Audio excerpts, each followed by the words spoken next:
This is the DRF Players Podcast. Hello and welcome to the April 27th edition of the DRF Players Podcast. I'm your host, Peter Thomas Fornatale, joined by the usual podcast crew at DRF Formulator Mike Hogan and at UT Big Hair Jonathon Kinchen. Gentlemen, how are you today? Doing well. I'm doing well. I'm excited. We're getting close to the Derby. I should have said joined by the pantsless Jonathon Kinchen. We got that bit of TMI slightly before the show started. It's almost May, but it's already 95 degrees in Austin. Is that what's going on here, buddy? I don't know. I started to get a little bit warm, so I figured there's no better way than to cool down the body than to remove the pants. I will steal Hogan's line and just say, thank goodness the Skype era of the podcast is over.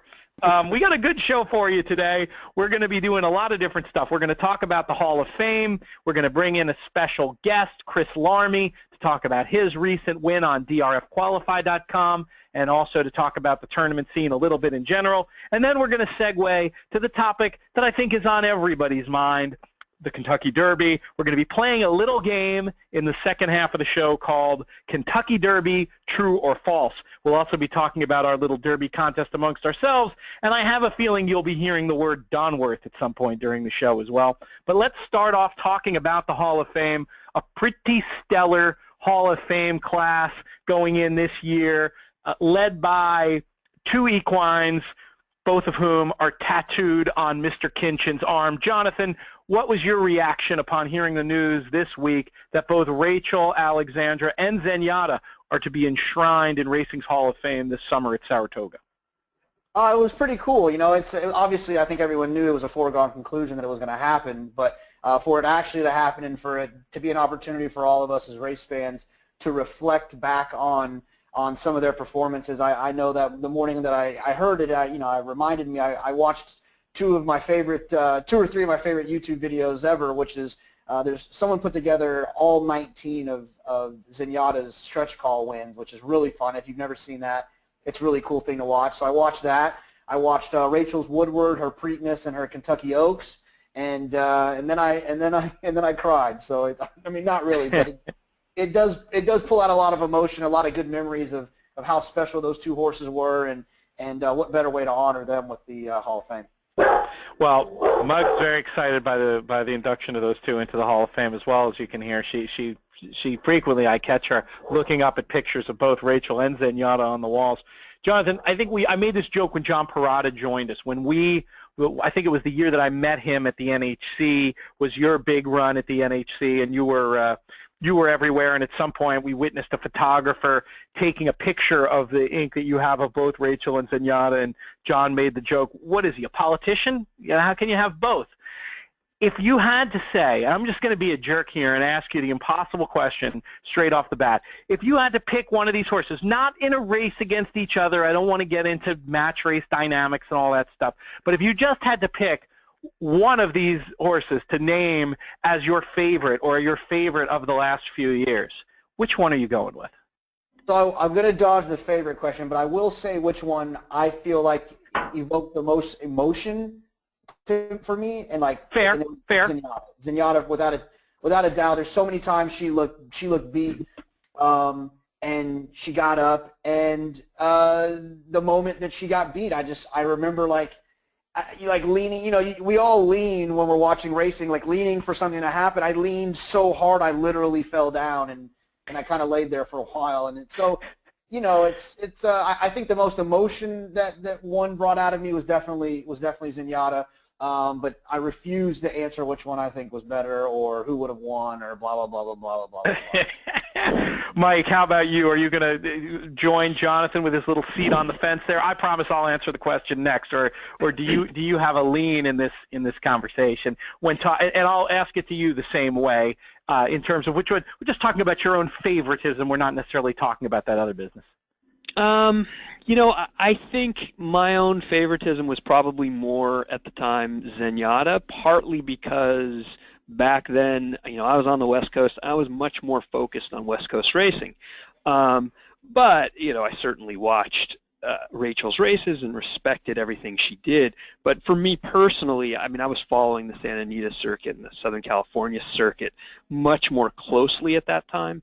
So that's just, I think that's probably why she would be my favorite of the two, but it's no knock on Rachel Alexandra at all. I'm going to hop right up on that fence next to Jonathan, and the way that I'm going to frame my answer to the impossible question is that it depends on what we're looking at. If we're looking at a single year, I can't think of too many years ever that horses have had that surpass what Rachel Alexandra did as a 3-year-old. If you've forgotten, go back and look, or maybe we'll even tweet both these PPs after the podcast is over. And you see what she did not only in the Oaks, not only in the Preakness, adding the Haskell, and then the unbelievable performance against males up at Saratoga in the Woodward. I just don't think we'll ever see a season from a 3-year-old filly that surpasses that. I mean, I guess you could conjure a world in which you did the same and went on to win the Breeders' Cup Classic, but in the real world, I don't know. But when I'm looking at a body of work, and when I'm looking at a career and what a horse accomplished, that's where I put Zenyatta at the top of the list. I mean, to do what she did year in, year out, both of those Breeders' Cup Classic performances are just, we were rewatching them the other day. My wife had sort of forgotten some of the specifics, and Susan was just, her mind was blown both by the win and the defeat, and just how game she was and how she performed. I do believe, and I mean, somebody could accuse me of being crazy by saying this, but I do believe that, I'm not going to say I believe, I was going to say I wish she'd, on one hand, I wish that Zenyatta had been campaigned. You can hear the hemming and hawing in my voice, can't you? I wish she'd been campaigned more aggressively. I think there's more impressive things in this world than being undefeated as a racehorse. I think that history judges horses more by who they faced, and sort of what they did on the track, simply by just having a lot of ones at the end of the column. But I also can argue, even though I don't agree with it, the contrarian point of view, that it's just such an amazing thing to be able to go out there and simply never lose until the day that she did, and even then it was barely. So I'm right up there on the fence with you, but I think it's going to be a special day in Saratoga when those two go in, along with trainer Steve Asmussen. I will definitely be up there. I don't always attend the Hall of Fame. Monday up there, it's one of those days where sometimes it's really good to just be able to get stuff done and get a jump on the work week. Jonathan, how about you? Does it mean enough to you that you'll try to be in Saratoga for the Hall of Fame induction, or does it just sort of depend on where that falls related to the contest and other things in the Saratoga calendar? Well, look, I mean, I will find a reason. If you give me a good enough reason, I'll do whatever I can do to get to Saratoga as many times as I can. So that's a good enough reason. So, yeah, I definitely will try to make it up, especially with the way that my my travel works. It's not a really very difficult thing to do, but so I will try. One of the things I did want to point out, I know that we've plugged our friend Steve Vick's show plenty of times on here. If you haven't heard, this week he had on Hal Wiggins to talk about Rachel Alexandra. He had on Steve Asmussen to talk about Rachel. We also had on John Sheriff to talk about Zenyatta. And I've heard John Sheriff talk about Zenyatta a lot, and I thought that his interview this time was one of the most candid, and he said a lot of things that I haven't heard him say before. One of the coolest things he said, and I'll let you listen to it to hear him explain it, but he said, it sounds crazy, but Zenyatta hated the synthetic surface. And that sounds crazy. Yeah, but he said that he told a story about at Del Mar how they wouldn't train her on it because she hated it, and then she would just stand at the gap and refuse to train. She absolutely despised it. So I thought that was really interesting, and so if you guys get a chance, check that out. That's so interesting. You would think a horse with that running style would be better suited on a surface like synthetic than on, say, a dirt surface. But was the implication that he felt like she would have been better on dirt, but just quirky enough that they and all California racing was synth at that time, so that's why she was there? And obviously, I will go back and listen to the whole thing. I'm not going to make you re-say the whole thing, but that question just leaps to mind right away. I'm curious if he had any intel about it. Yeah, no, I mean, he just suggested that dirt was her preferred surface, and that it's not like she was a synthetic freak that just loved it so much, and that's why she had the success that she had. He also touches on what you mentioned, and I know a lot of people have mentioned about her lack of, I guess, maybe ambition in her campaign, and he said he felt some allegiance to California to keep her out there and to run her at the tracks that housed him and his stables, and you know, make what you want of that statement, but you know, it was an interesting point at least. It's a very interesting point. I mean, it takes a pretty snarky jerk such as myself to question a campaign that had the results that one did. But, you know, I am who I am, so there you go. All right, enough about the Hall of Fame for now anyway. Maybe we'll revisit that as we get closer. I think I want to bring in our special guest for today's show. He's not just a racing fan. He's not just the head of the NHC Players Committee. He's one of the most accomplished tournament players around. Most recently flexed his muscle in winning a seat to the Santa Anita Preakness Challenge on DRF Qualify on Saturday. And I want him to come on in and talk to us about the state of contests and stick around for the rest of our racing conversation today. I'm talking about Chris Larmey. Chris, how are you doing today? Great, Pete. I'm always happy this time of the year. The Derby's just around the corner, and I'm always happy to talk about horse racing with you and Jonathan and Mike and whoever else might be interested. Well, let's start off by talking about the Santa Anita contest. You kind of beat up on the field a little bit there. You had 2 entries in the top 7 in the end. You ended up $15 clear of second place. When we had Paul Sherman on the other week, he said that he's very sensitive about not playing in contests that are only awarding 1 seat to anything, that he always wants to see at least 2 prizes available before he jumps into a contest. That wasn't the case with this contest. Do you agree with Paul in that regard? Is that something you look at, or is it something that isn't a factor at all for you?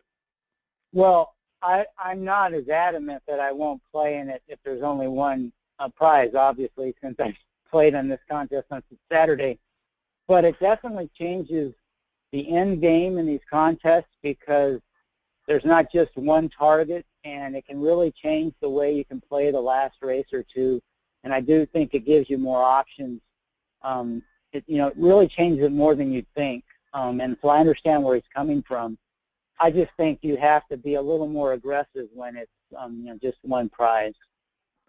Any particular interesting stories to come out of your win on Saturday, or was it you just had a day and beat up on the field? Well, it was kind of funny because I really had a good day on Saturday, but where I did the best was at Charlestown and those the pick 4 sequence they had at Charlestown All Stakes. I just killed it. I had everything from huge prices. It was just a great day. None of those races were in this contest, so it was kind of funny. If those had been in the contest, then I think I would have lapped the field because I was just spot on at Charlestown. But there really were 2 horses that were key for me in this contest. The first one was a horse named Libretta at Aqueduct, who I just loved that horse. I played on both my entries. I did have 2 entries in the contest. The horse was very fast. It was second off a layoff for a trainer who's much better second off a layoff. I just thought the horse really stood out. And it went off at like 13 to 1 or 14 to 1. So when that one came in, that really set things up for me. And then the horse that made the day for me was Cody's Notes in the last race at Aqueduct. And that horse is a really nice angle that I like, and I've cashed on many times at this time of year. When they start the turf racing up again in New York, you'll have horses like Cody's Notes, who clearly prefers the turf. But because there's no turf racing over the winter, they just keep it in training, and it throws some dull races. You get 3 or 4 races on its form that don't look very good. They're all on dirt, but you just ignore those. And when it gets back on the turf, you play those horses, and a lot of times, the public lets them go at a price. In this case, the horse was 20 to 1 and won. So that really helped. Well, as an addendum to that angle, folks might take a look at these races coming up at Belmont over the weekend. Belmont reopening Friday, adding turf sprints into the mix. I imagine that'll only further that angle where you've had horses that have just not, turf sprinters who haven't had a chance to do their thing, not just in the last, haven't even had the last 3 weeks of turf racing we've had at Aqueduct. So that seems like a very good angle that folks listening to the show should be paying attention to for all turf horses coming up at the about to start Belmont meet. I want to talk about the Santa Anita contest that you won your way into. It's a favorite of mine. I know it's a favorite of Jonathan's. I'm definitely going to be out there. You will be, where do you sit when you go to Santa Anita? Will we see you down in the Logan Suite, or will you be somewhere else? No, that's where I like to hang out. The space can be sort of tight there, so I try to get out early when I can. But, yeah, it's so nice. You get out there early, and you can even watch the horses train. It's right at the end of the track, so you get a really good view of them coming, down the stretch. It's really nice. This time of year is a great time of year to be there, too. I recommend that folks think about just going ahead and buying their way into that contest. It's a great place to watch the Preakness. It's a fun racing way to do that weekend without necessarily having to deal with the madness in Baltimore. But if you don't want to just go ahead and buy your way into Santa Anita, you're going to have another chance to qualify for that contest, and that's going to be on this Saturday. Once again, drfqualify.com. It's a $195 buy-in for that, and at least two $5,000 Santa Anita packages are going to be awarded, and it's one package for every 30 entries, so it's a fairly favorable ratio and a good opportunity for folks to come join us at Santa Anita. I don't want to say it seems insulting to all the players like you, Chris, who had such a good weekend, but this is one that needs to be discussed. It was the talk of the contest universe talk on Twitter this weekend, happened on Sunday, in an online contest where all the picks had to be in the first race, before the first race. A gentleman was able to win a seat to the National Handicapping Championship simply by playing the number 1 in every race. I just posted a piece on drf.com with my thoughts on this, which I'm not going to get into too much. If folks want to hear me go on about this situation, feel free to check out the piece on drf.com. But with two accomplished tournament players in the mix, first I'll just start off by asking, and I'll ask Jonathan, have you ever played in a contest where you played the same number in every single race? You actually know that. Be honest. Yeah. You know that I have. That's why you're asking. Okay, so let me say this. When I have done it in the past, what I'll do is when I go and I put my entries in on certain websites, there's like you can see the saddle cloth numbers, and I'll put in my alternates and my top pick. If for whatever reason I see a lot of one color, sometimes just for the fun of it, I will grab another entry and I will pick all 5s if I have a lot of 5s that I like, just like what the heck, let's do it. I've never just logged in and picked a random number. I've never done that before, but I will say this. A lot of people got upset about it. I love it. I wish more people would do that because then I would win more tournaments. More dead money in the pool. It's free money. The guy hit a cap horse in the last race to win. It's free money. God bless anyone who wants to do it. I encourage you to do it if you've never tried it. Just let me know what tournament you're playing in. I don't complain about stuff like that. It's the same basic idea as the 2-entry theory when people complain about it. He put his money in, and he can do whatever he wants to do, and I just have to be better than him. And if you can't beat the guy that picked all 1s, then you need to reevaluate your handicapping. Chris, what's your take on this man who proved that maybe 1 isn't the loneliest number after all? Well, 2 things. One, I would just echo what John said. In fact, I sent a tweet out, and I said, unless you really think contests are purely random, you should be thrilled that people actually put tickets like this in, because all that is dumb money that you're competing against. So if you don't think you can beat somebody, like Jonathan said, it puts all 1s in, then why are you in the contest? That's my first response. So I'm absolutely with Jonathan there. I hope it becomes a fad and people start doing it like crazy. The other thing is it's not new. My brother and I used to take my grandmother to the track, and she would box 1, 2, 3, try in every single race. And sometimes she would win, and sometimes she'd even hit a signer. But that didn't mean that it's all luck. And she was thrilled, and we were all thrilled for her. But that doesn't mean that there's no such thing as handicapping. It just means if you pick random numbers, on a random basis you'll catch, and that's all it means. Nothing more. Mike Maloney actually has a great story about a track back in the day. I think it was River Downs, where the bias I think it was River Downs, where the bias was so strong that basically his default bet in every race was the 1, 2, 3 trifecta. It was a very unique situation, but it shows that even a professional level horse player and somebody picking by numbers can come up with the same strategy every now and again. I think it should be said that I don't believe in my heart that this was a strategy by this person. I think it's one of two things happened. I'm pretty sure it's one of these two things. I said, if you heard me on Steve Bick's show already this week, apologies for the repeat, but I think it was a case of somebody. I always advise whenever you sign up for a contest, put in default picks, and putting in all the ones as your default picks and then changing them as you go is almost as good as putting in default picks as any, assuming you don't have time to handicap. So maybe somebody who did that and then forgot, because different tournaments have different rules. You know, in our live format, you can change your pick up to the minute of each race.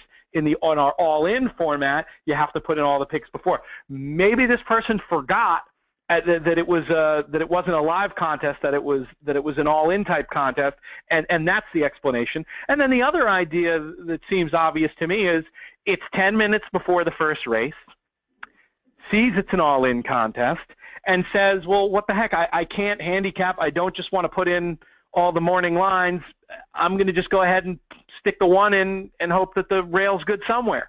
And so I'm guessing it's that. I don't think it's somebody who's consciously saying, I'll show them, I'll just pick the one in every race. But I guess you don't really know. It reminds me, the point that both Jonathan and Chris made reminds me of a point that was made to me many years ago when I did a book for Daily Racing Form about poker and professional poker players. And I believe it was the great female pro, Jennifer Harmon, though it might be another one of the top female pros from that from that period when I wrote the book, who made the point that there's a silver lining every time somebody draws a card on the river to beat you. Even though you're losing, there's a silver lining in that you know that person got lucky, you know you did something right, you were getting the best of it, and you got unlucky. And therefore, if you can continue playing in that game with that person, that money, in all likelihood, in an aggregate sense, is coming back to you because you're. And I think that's a great point for racing too. While it's not quite the same, you know, you lose a nose, it's not. It's not going to give you the same positive vibe as knowing you're playing against somebody who you're better than. But I think that the way that the stories are the same is, don't worry about what other people are doing. Focus on yourself. Know that you're getting the best of it, and if you're doing that, you're going to be able to be ahead in the long run. Jonathan, any other stories from you in contest terms this weekend? Were you heard from anywhere? No. I did okay in one, but no, I haven't been going well. So I have my full attention is devoted this weekend. I'm going to try to get into the Kentucky Derby betting challenge. So I'm going to try to pull that off. I'm going to be at Churchill anyways, and so I'm going to try to get qualified there if at all possible. Chris, I know you earlier this year won your way into the Kentucky Derby betting challenge. How are you approaching that contest? It's a contest we've never seen before, one that has such a high buy-in. What are your general thoughts as you approach it? Well, I probably will approach it the same way I do the Breeders' Cup betting challenge, pretty much similar to that, and there'll be top quality horses we get to play during a 2-day contest. So I'll hope to hit a few races and then be positioned for that last race, you know, to have a chance to win the contest. And given that the last race is the Kentucky Derby, I think I'll have all sorts of options in terms of depending on where I am and what I need to win the contest. So hopefully I'll be in some sort of position to have some type of, you know, play that could get me there. And that's what. How do you think? Oh, you go ahead. Oh, go ahead. I was going to ask how you think, you likened it to the Breeders' Cup betting challenge. What do you think with a $20,000 buy-in, $15,000 cash to bet, $5,000 going to the prize pool. How do you think having that higher buy-in is going to affect the final score in this contest relative to the starting bankroll? In other words, you know, do you think it's going to be 2 or 3 times the starting bankroll because the money's so high, or is it going to be more of the usual unpredictable live bankroll, 5 to 10 or even higher times?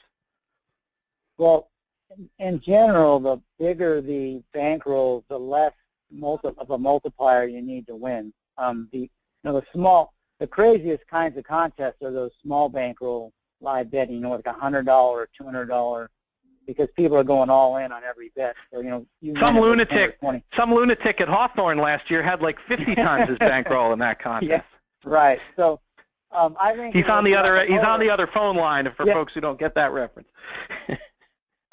And so, you know, so I think that comes into play. Plus, this isn't, the size of the contest is much less than the Breeders' Cup. So you have fewer people that are taking as many, you know, big shots during the contest. So I think, you know, you could win the contest, or at least finish in the top 3 probably with 2 or 3 times your bankroll. You know, $40,000 or $50,000 total will probably get you in the top 3 is what I'd predict. But you never know. I know there both who will hit something. Are there both Breeders' Cup seats and NHC seats as part of the prize pool? Yes, there is. I'm not sure if you win. I have to check. I don't know if you can win both or you have your choice. I'm not sure how that goes. I have to take a closer look at the prizes. But I know that there are both. That's a great point, Chris, that a lot of people don't think about in tournaments in general, is always take a look at the specifics of what that prize pool is. In some contests, like the Monmouth June 4th contest we have coming up that you can actually play to win into on Sunday on drfqualify.com, it's a situation where you pick your prize, Breeders' Cup Betting Challenge or NHC. Other contests like the recently concluded Keeneland contest, if you finish at the top, you get both. It can affect strategy. It can affect strategy going forward. One other contest note, and then we got to get into Donworth, who we teased earlier, and get Mike Hogan talking again. But one other contest note: this is a great opportunity this weekend on bcqualify.com. If folks are looking to try contests and never have before, because what we are running both days is a contest with a buy-in of only $12, and the top 10% of finishers in these feeders on both Saturday and Sunday are going to advance to the round 1 contest on BC Qualify on May 7th, which is, I guess, next Saturday. So it's just a great opportunity to get your feet wet in contest play, and the fact is, you can finish basically in the top 10% of 3 rounds of contests in a row and end up with your $10,000 Breeders' Cup Betting Challenge seat, something that folks should definitely be taking a look at. I also want to mention that on Sunday we're running an NHC qualifier, $175 buy-in and up to 4 NHC packages there. Busy weekend of action in the Daily Racing Form family of tournaments. All right, let's go and look back at a couple of things from last weekend, or at least one thing from last weekend, the Charlestown Classic. My horse, who I have been a fan of since day one, Donworth, to my mind, once again had a miserable, unlucky trip with maybe not the best ride that the rider has given in his history of giving fine rides to racehorses. For me, yet another instance where I'm just going to take a look at Donworth when he runs next time and draw a line through that race and continue to assume that he's a better horse than he's shown on paper. Mike Hogan, why do you hate the horse? Because let's face it, Pete, he's not a good bet. He never has been. You know, his debut, he was against 12 other horses, and he was 8-5, and he barely won. He created some trouble by trying to go through a hole in the rail that kind of wasn't really there, and he had to get checked out of it. Joel had to come back and was all out to win at 8-5. Okay, so from that debut, everyone thought, wow, what an amazing horse. He had trouble. He almost went over the rail, and he could be any kind. They try him in the Lexington next out. In his second career start, they stretch him out. First, and he gets bet down to favoritism, and he loses. You know, it just made Divining Rod much better value that day. And then they try him in the Sir Barton again, and he's a favorite again, 3-2, and he finishes third.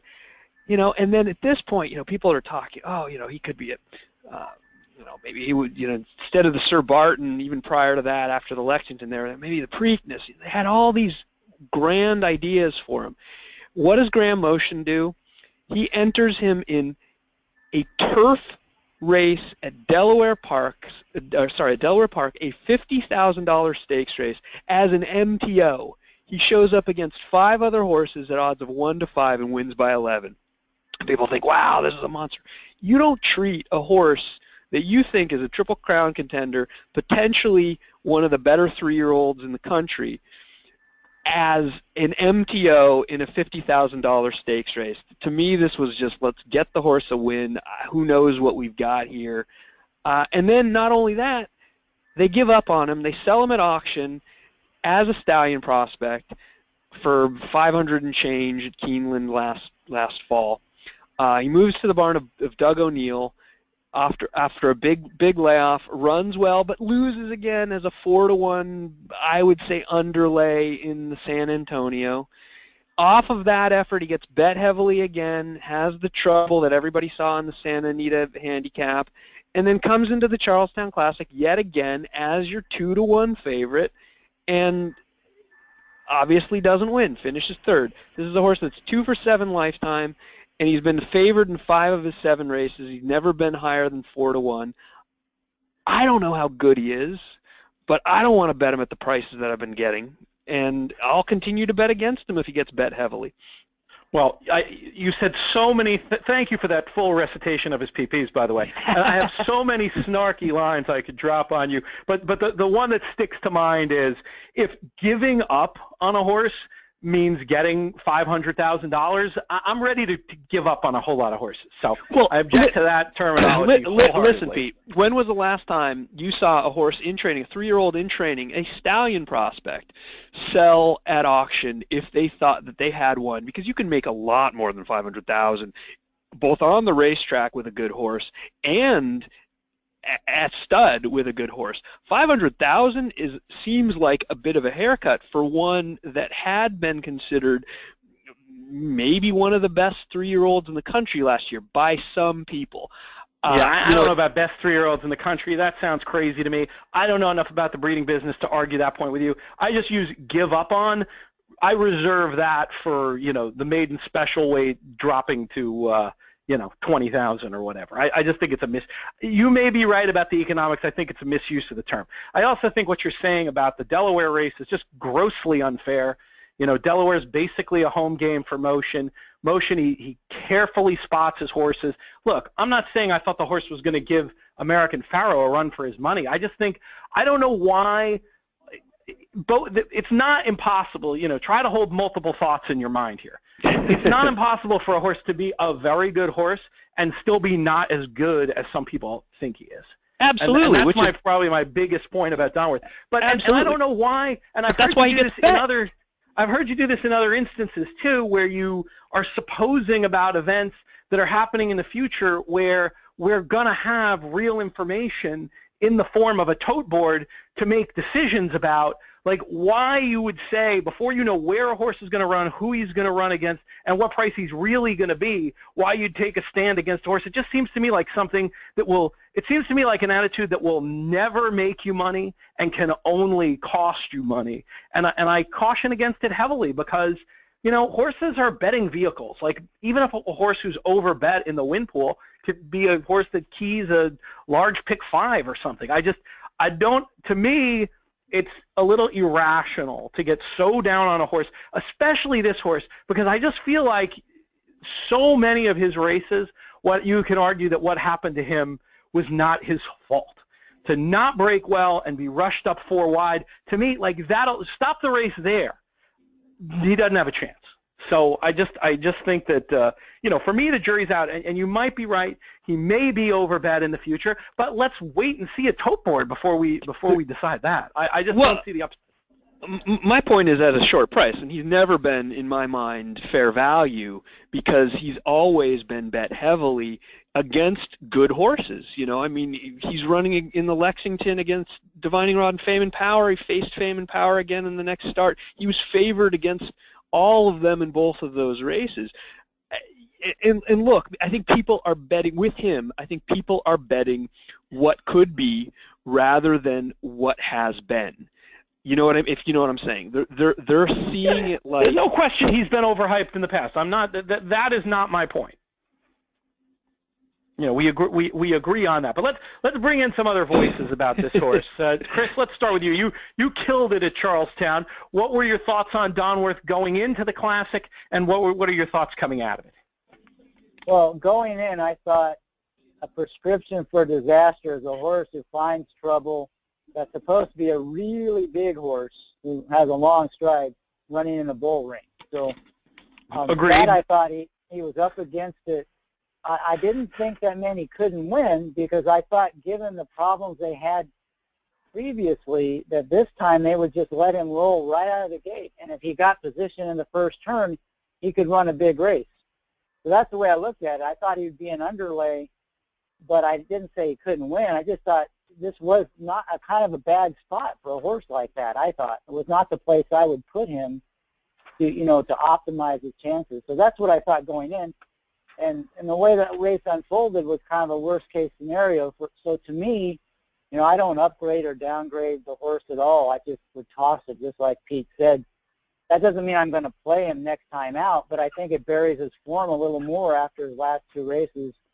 And, maybe you will finally get some value on him and next time out, depending on where they spot him, or maybe you won't. But, I mean, I wouldn't put much into what happened in that race. Jonathon, where do you stand on Donworth? I think that like Chris said and like I alluded to last week talking about Tiz Now. I think he's a big horse. Like I said, I've never seen him in a context where I can make that assessment, but from clues from other people, I think he's a large horse. Relating to that trip, I thought they missed a break. Mario had two choices. He could stay in the clear with a big horse on a bull ring, or that's fighting him, or he could tuck the horse in behind horses and have no shot. And I think he did what he kind of had to do. It wasn't the right decision, but I don't think the other decision would have been right either. So that's a fair point. That's a fair point. I don't know. I mean, once you don't break there, you don't break on that track with that horse in that situation. It's kind of game over. Yeah, I think I kind of agree with both of you guys. I think you're both right. You're both wrong with you and Mike. Is that if Donworth shows up in a spot and he's getting hammered, then he's likely a play against. But if he shows up in a spot and he's 4-1 or 5-1, and we can, like Chris said, his form is now buried. Now he could be something that could be playable. And then, like you said also, Pete, if he shows up in Delaware on, Delaware, their big race, they have the Delaware handicap. He shows up in an allowance race there or something, and I can single him, or he shows up not an allowance, but in a stake race there, I can single him in the pick 5 with another strong opinion that I have. Then he becomes value again. So I think it's a race by race basis with him at this point. I'm going to in general. Please do one quick thing, Mike, and I'll let you go. I just want to say that in general, I think that that race by race basis thing, rather than making declarations about horses after disappointing performances that weren't really their fault, that's what I would advise. Well, fair enough. My point with Donworth more than anything is, and I'm going to use an analogy, he's a little bit like one of these top prospects in any other sport. Let's say baseball, for instance. The big Byron Buxton or whoever the big hype prospect is that gets picked way too highly in the draft because people are banking on things that they've heard and potential that hasn't really panned out, at least at the highest levels yet. And so if you get a case where you're able to get, after people jump off the bandwagon, whether it's now, whether it's 2 races from now or whatever, if you get that post-hype sleeper at a discount at some point, then that's my point. By all means, that's when I jump in. I mean, that's why I use Long River as an example. He was a horse that everybody was touting. He was the wise guy horse. Then finally everybody jumps off. He's 50-1 in the Jockey Club Gold Cup, and he almost wins the darn thing. That's what I think He's Oh, going on with Donworth. I missed that about your Long River point. So you think that he may eventually? I thought you were saying that Donworth would never be value, full stop. I think I misunderstood. If you're saying that you think someday he'll be value, we actually feel much more the same than I thought we would. Yeah, no. When everybody, at some point, he's a talented horse that causes his own trouble or finds trouble or whatever. At some point, people are going to jump off the bandwagon, and I don't think it's yet, but at some point, people are going to jump off the bandwagon, and that's when I want in on him. Yeah, well, we'll see. Donworth will clearly be a topic we discuss in future episodes of the DRF Players Pod. We're down to about 20 minutes relating, and we haven't even talked about the Kentucky Derby yet. I want to play this little game I've just invented, Kentucky Derby, true or false. But before we do that, for folks who didn't notice on Twitter, after we did our little Derby draft last week, Chris, and I'm not sure his motivation, and that's what I want to ask about, but decided to jump in on Twitter and draft his own team out of undrafted horses. Now, Chris, did you do that because you thought we did so bad of a job picking our 15? You can be honest. No, that wasn't it at all. The only mistake I think you made was not picking Destin, and that I think he's a really strong play in there, and so that probably would have been my first pick. After that, to me, you can almost put him in a hat. So when you were done, I knew there'd be some horses left over that probably I think have about as good a chance as the ones that you selected. So that was sort of my thinking. With Destin, I think I have a good chance of having the winner, and then the other horses that I selected that were left over, I think, are just as likely to hit the board in this race or maybe future races as any of those that you had selected. So that was kind of where I was coming from. That makes sense. We're not going to recap our picks if folks are interested in that. I think we talked about them on the last 2 episodes of the pod, and at some point perhaps we'll do something over Twitter where we show all 4 of our picks. But Chris, if you have it in front of you, who were the other 4 you took for your team? Get a little bit of an idea of who you're looking for in the Derby, at least at big prices. Well, I have Creator and Sudden Breaking News out of the Arkansas Derby, and I thought they're both legitimate closers that are in good form. You know, I don't know, they'll need luck to win, but they're the kind that will probably be finishing strong and could hit the board in the Derby, and those types typically skip the Preakness and go on to the Belmont, and they have done very well in the Belmont in the past, so I figure I might get 2 chances with those 2. And then Chagoff I picked because that was the one future bet I made this year, and I haven't given up on him. I don't think he ran his best race last time out, and I think he still has some upside. And again, I think he'll run well, and he probably will run in the Belmont as well. And then finally, Unified, I think, is the fastest 3-year-old in training right now. He's a bit of a stretch because he hasn't even routed yet, but they're going to run him in the Peter Pan. And if he runs like he has so far this year, I think he wins that, and they'll maybe run him in the Belmont. So I was thinking I might have the fastest horse going into the Belmont, a fresh horse. So that's my thinking. All right, I'll ask both, whichever one of you between Mike and Jonathan can jump in. Do you think Chris has a realistic chance of beating us, even though he picked from our leftovers?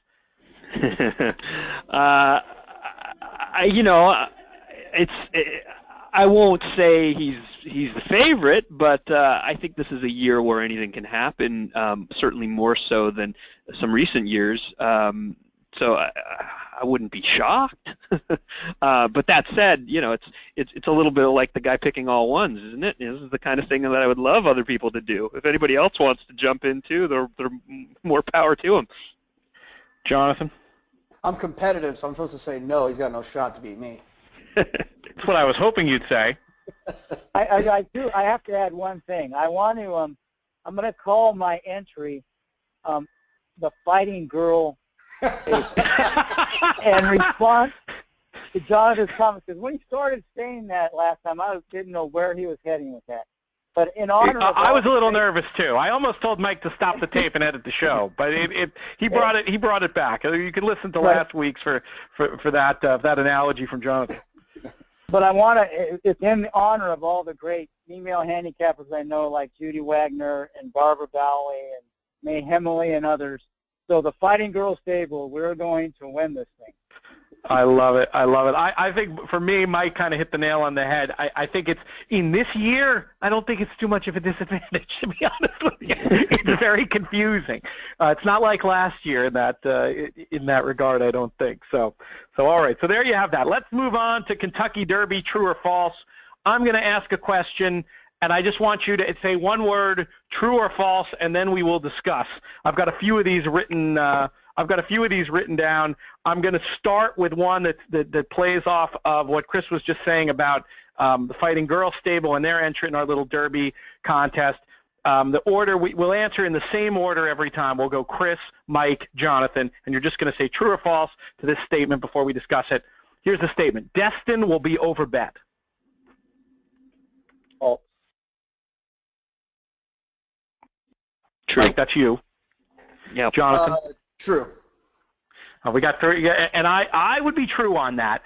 For me, it's just a question of, I think that effort, while it was impressive, I think between the uncertainty I have about how far out the race was and the fact that I think in some quarters he's getting a lot of extra credit for what was, to me, running on the wrong part of the racetrack that day, the right part of the racetrack that day, where I felt like the inside wasn't so good, and he was wide and running on the best part of the track.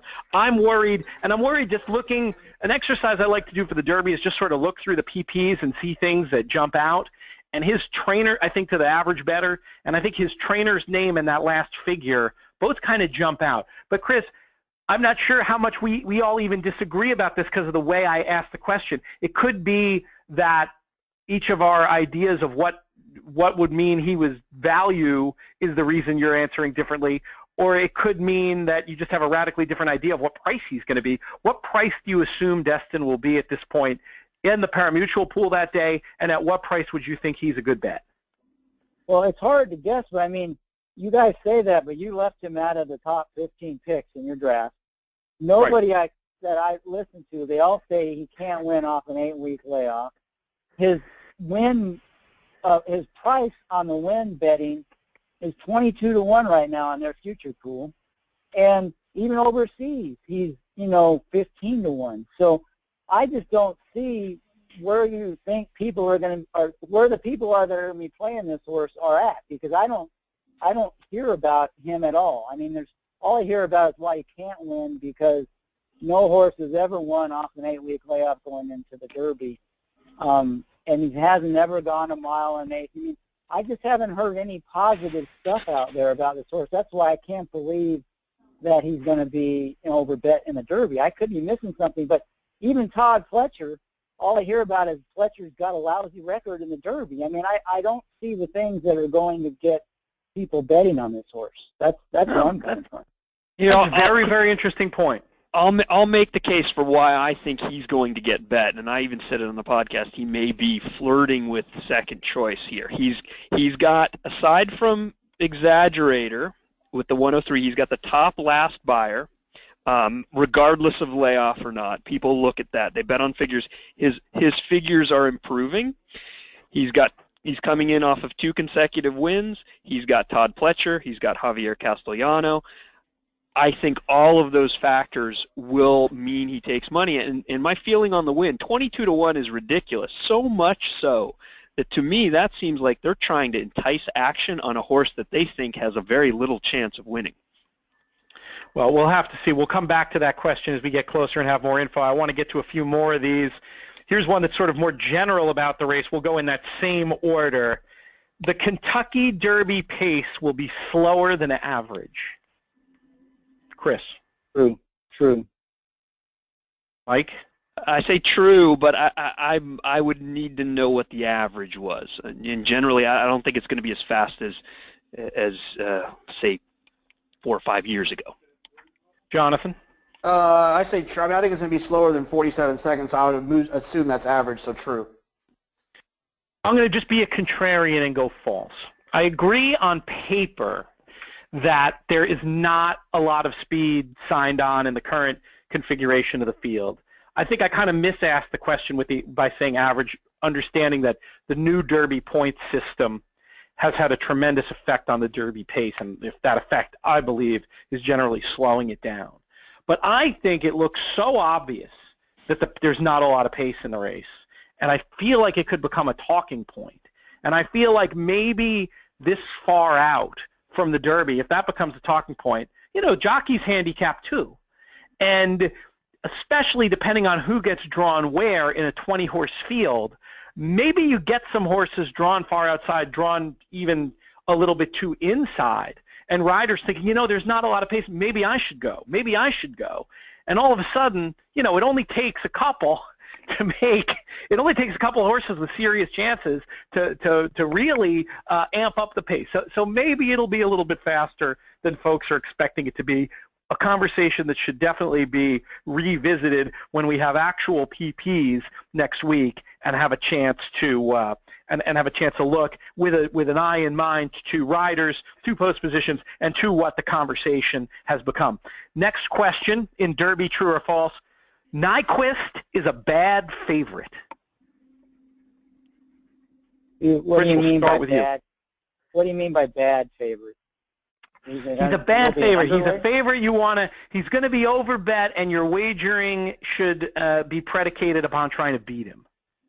Yeah, I think he's a good horse, but anytime you've got 7 or 8 horses in the field that have faster route figures than the favorite in the Derby, he's definitely one you're trying to beat. So I think the word you're looking for, Chris, is true. Mike. True. Okay. False. False. Jonathan. False. All right, excellent. So we got 2 people. I'm with Chris on this one for sure. So let's let somebody else talk and make the case, make the pro Nyquist case. Jonathan, why don't we start with you, and then Mike will back you up. Yeah, I won't be betting him, but I think he's a good favorite. He's a deserving favorite. He's 7 for 7.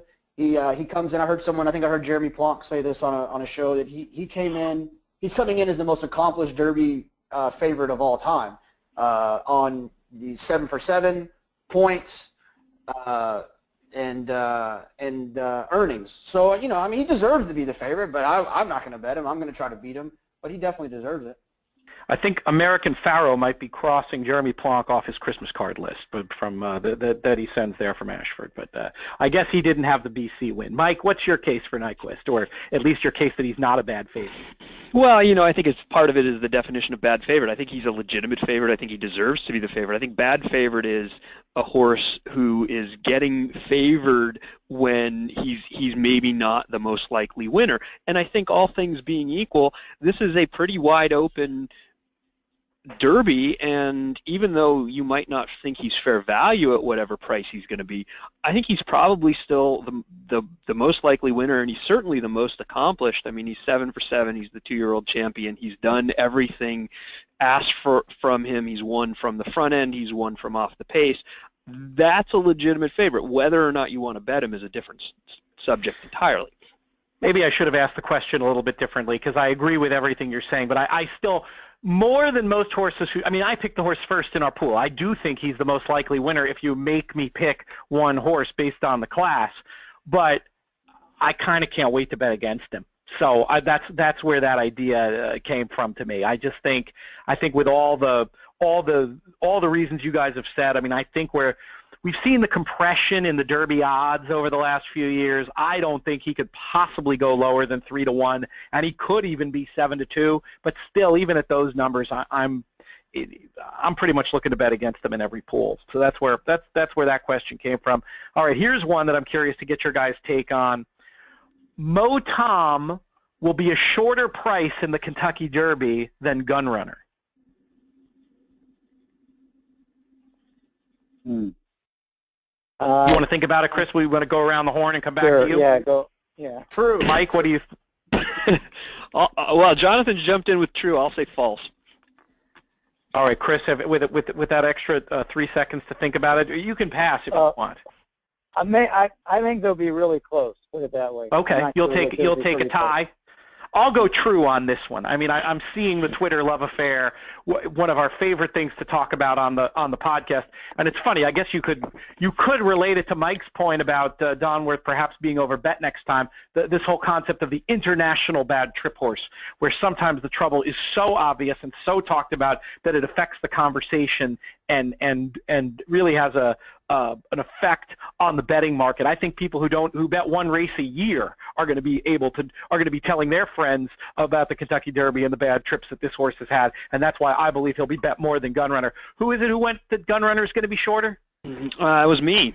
That was me. I mean, give the case for the other way. Just looking at Gunrunner's PPs, I mean, he's 4 for 5. The only race that he did not hit the board was in the slop when he finished a pretty close up 4th. That's the kind of horse that gets bet. He's the top points horse from a Derby standpoint. I don't know. I mean, look, those of us that think people look at those points. I don't think those points really become a talking point in the betting. Do you? Not necessarily, but the points come through based on the ones and other things in the running lines, and you're going to get enough money in the pool unless there's a case like what we had a couple years ago with Candy Boy, where somebody puts $1 million on one of the horses to skew the odds. I don't know how much there's going to be a lot of wise guy money moving the line for a horse who needed some help to draw in, needed a scratch to draw into the field, has never run a 90 or even an 89 on the Beyer speed figures.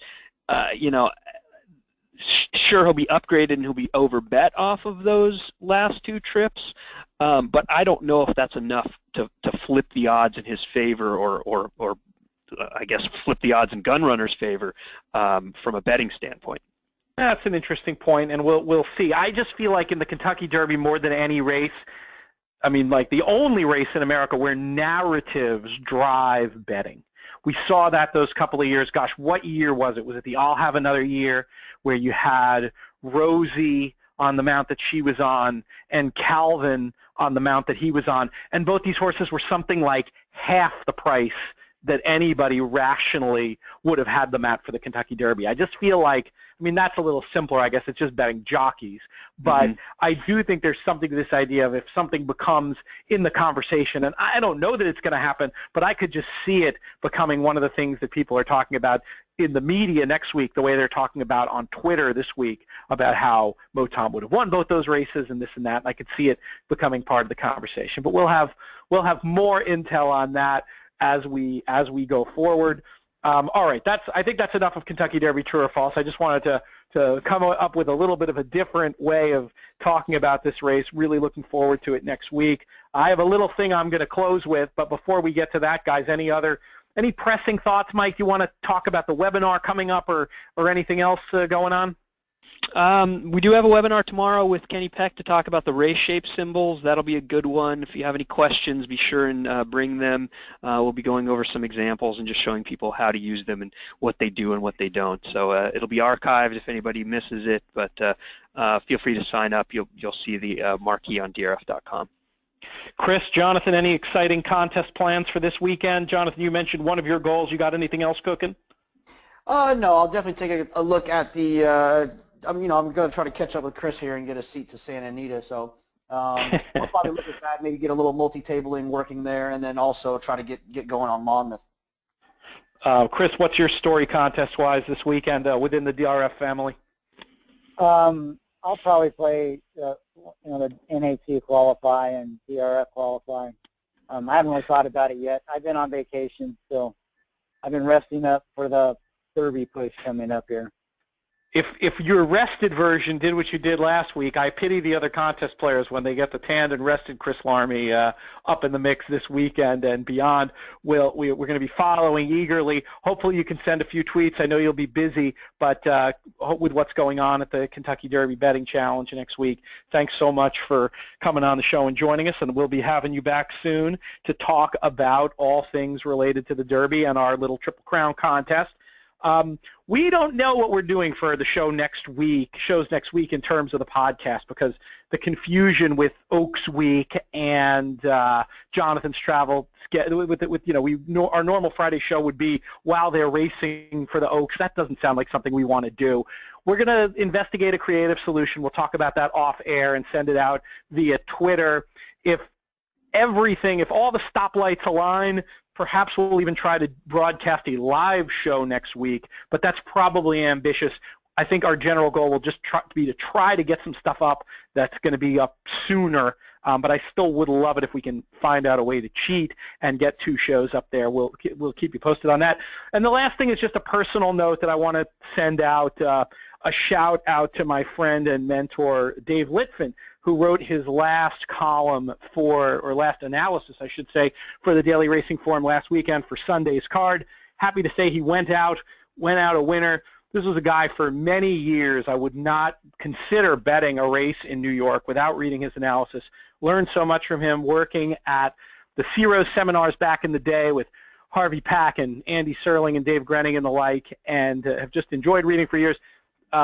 Just want to say to him, whatever he does in his future endeavors, I'm sure they'll be great, and thanks for all the great analyses over the years, Dave. And thanks to our guests today, Chris Larmey, Jonathon Kinchen, Mike Hogan. I'm Peter Thomas Fornatale. Thanks the most to all of you for listening.